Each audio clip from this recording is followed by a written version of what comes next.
you swallow or when you eat, whatever, do you have problems moving your hand towards your phone while you're thinking to swallow? Or thinking,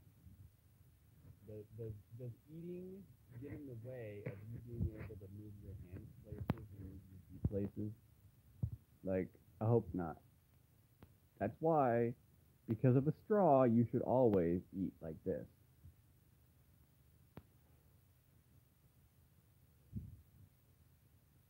Because you do it anyway. You eat, you suck air in, you close your lips, you eat, you blow water out. Every time you suck out of a straw.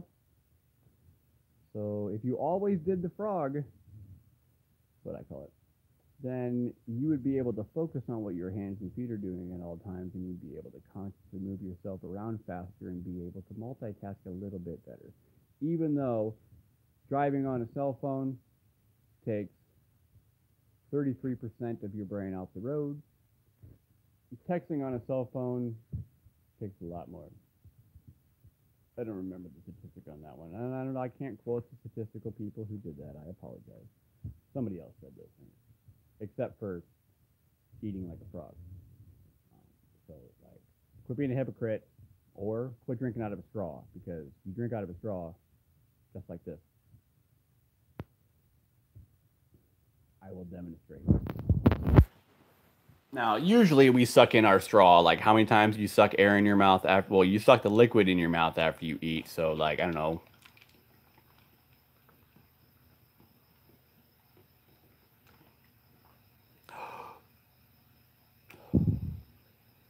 I didn't need a straw to do that.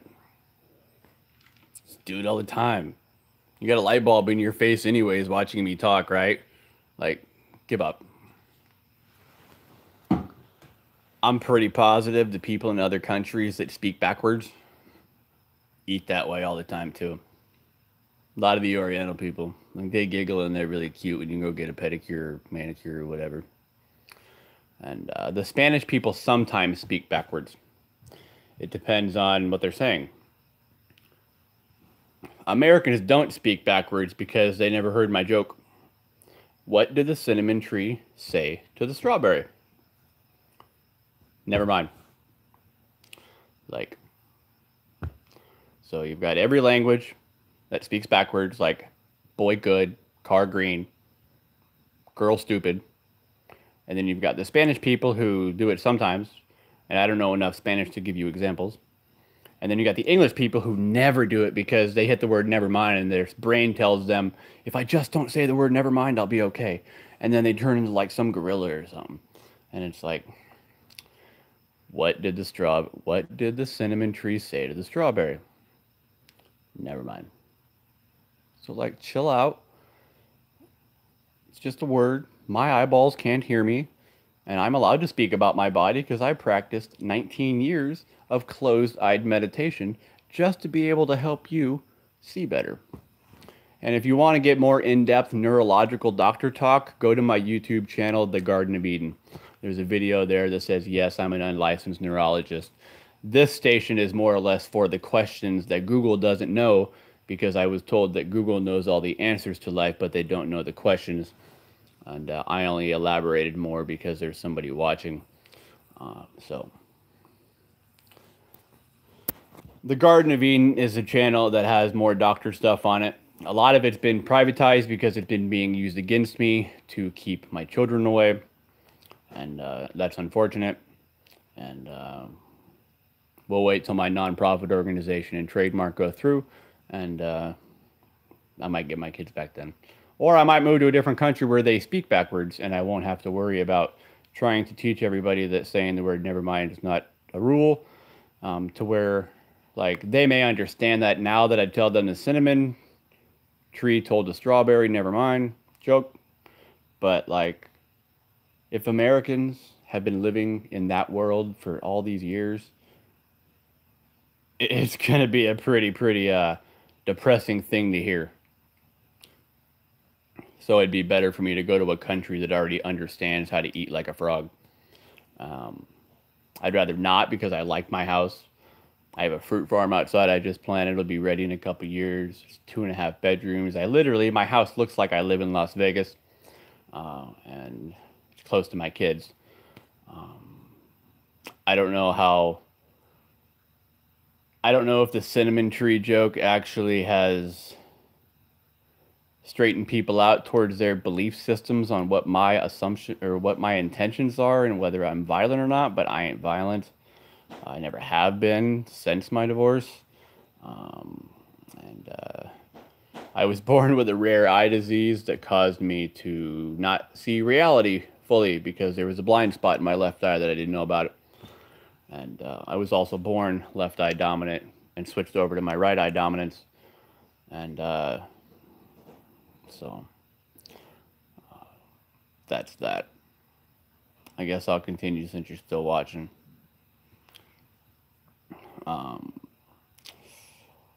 If you're left brain dominant and left eye dominant, you live in a desert with no water. If you're left brain dominant and right eye dominant, you live in a glass desert. If you're right eye dominant and right brain dominant, you live in a glass forest. If you're right brain dominant and left eye dominant, you live in forest fires.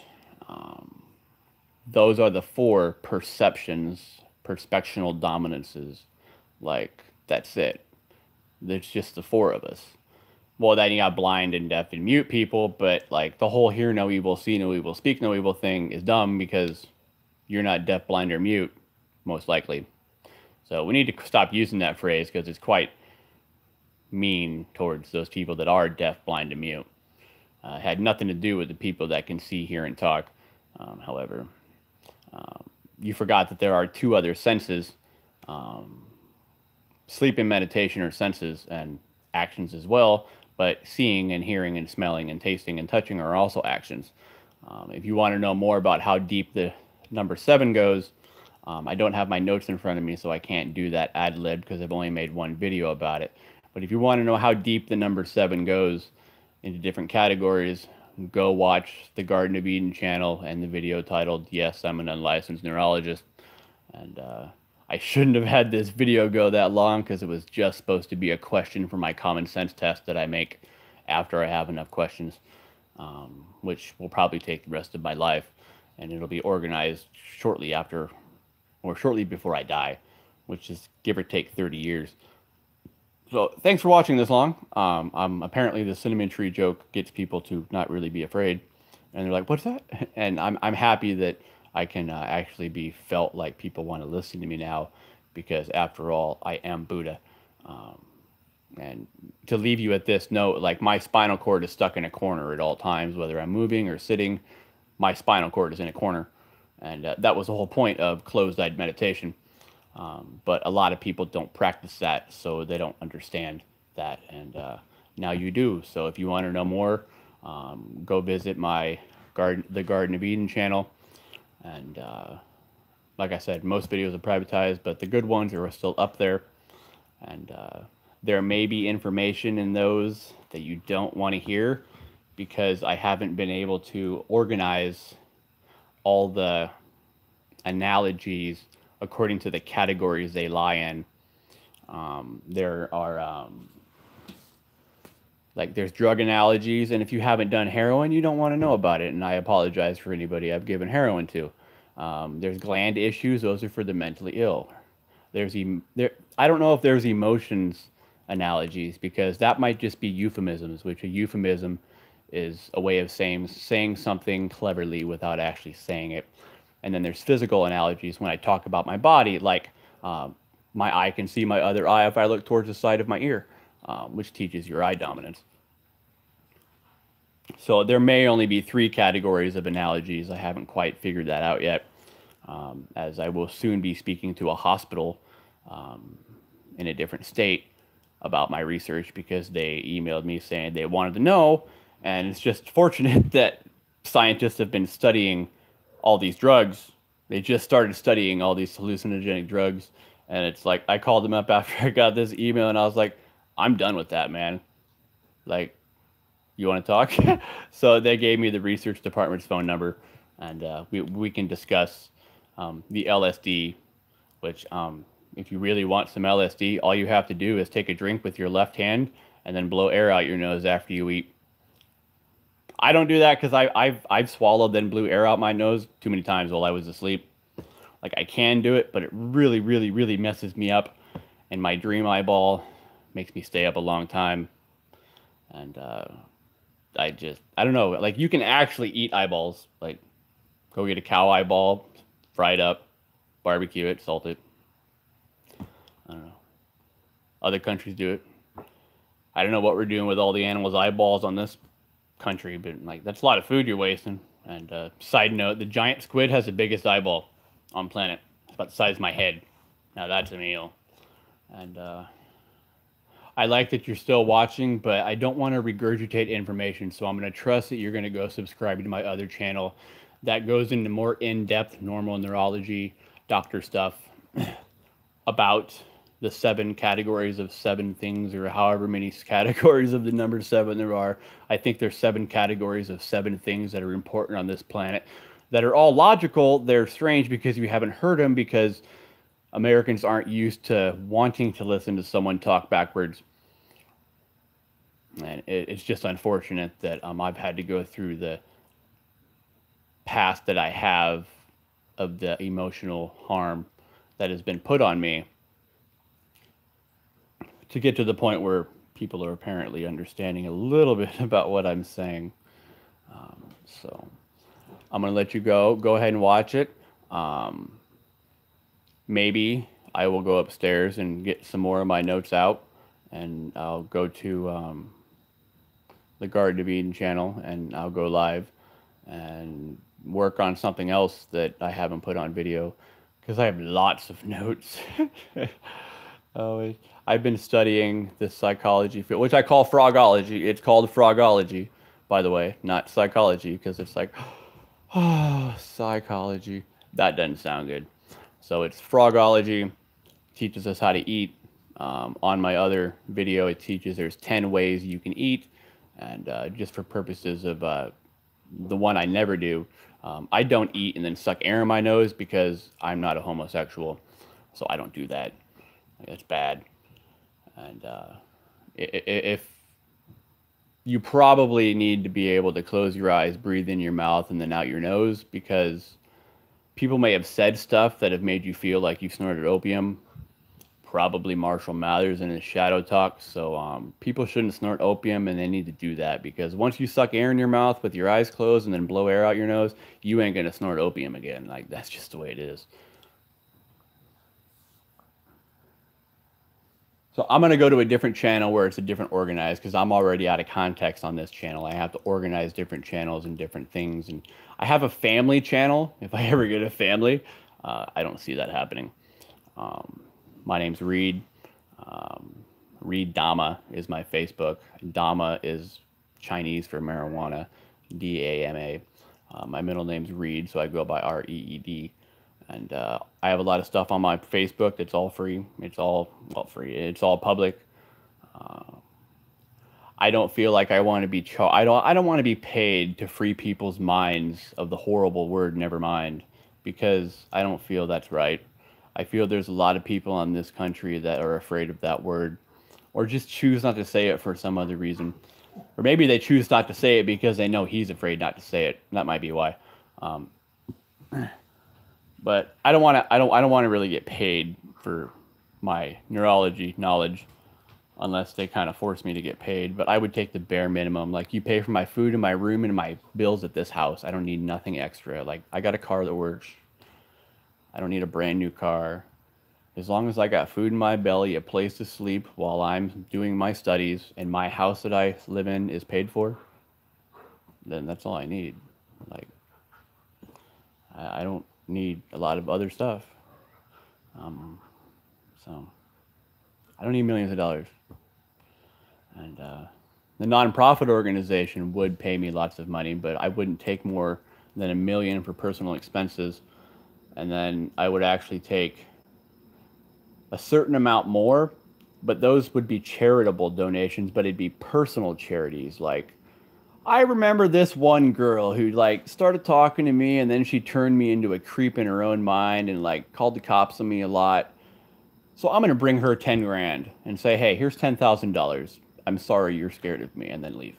So that's a personal charity. Or if I call a phone company and say, hey, is there anybody that, needs their bill paid? So I'd pay like $2,000 of their phone bill. Or call the electric company and say, who's behind on their electric bill? And then just pay 10,000 for their electric bill. I would research these people's and I would just pay their crap. Like that's a personal charity, and I don't need my taxes back at that, because nonprofit organizations only take 7% of their donations and actually give it towards the cause, and that's not what I want to do. So I will take the minimum amount that I need to survive within all my traveling, and then I will take a little extra for my personal donations. And this will hopefully bridge the misunderstanding between the rich and the poor, because the rich will feel bad because the poor will be working their ass off, and the rich won't be so much judgmental about our tattoos, our drug use, the way our hair's cut, the way we speak, the way we look, or just our whole how dirty we look or something. Like, I've been through a lot of negative things in my life. I look creepy. Like, I don't feel creepy anymore. Sometimes I do, I guess. I feel creepy when people look at me wrong, but I don't give them an opportunity anymore. When I see people, I just tell them I tell them the cinnamon joke. I don't even give them a chance to judge me. Like, I ain't giving you that chance, that second look to look at me and say, oh, he's a weasel. Like, no, my spirit animal is a human being. Like, the movie The Matrix was right. The agents were who you were supposed to be, but you guys turned them into animals. And we're not animals, because my dog, his spirit animal, is a dog. I'm not my dog. Why? Because I cannot pant with the wind at 60 miles an hour. I can't stick my head out my window and breathe the wind in my mouth like he can. That's why animals have perfect souls. But I'm a human animal. And, there's a lot of things I know, and pretty much everything important is put into that video on my channel, The Garden of Eden. In that video, in like the last 4 or 3 videos, like, I don't know, go back a couple weeks or something. Fuck, just watch them all. You already heard the strawberry cinnamon tree joke. Like, it ain't gonna hurt you. Like, we need to learn this stuff, because like the other people on this planet already know these things because they speak backwards. Like, it's just common knowledge to them. So their language makes them speak backwards so they can see these things, so they don't need to talk about that stuff, because everybody that speaks that way knows it already, and they know it. But we don't know we know it, because we didn't learn to speak backwards. So thanks for watching for 18 minutes. I apologize I went over on my question time. My question time is supposed to be a minute or 2. And maybe I'll see you back on my video on the Garden of Eden channel. I'll go upstairs and try to find something I can talk about in neurology. My website is Digital Environmental Communication.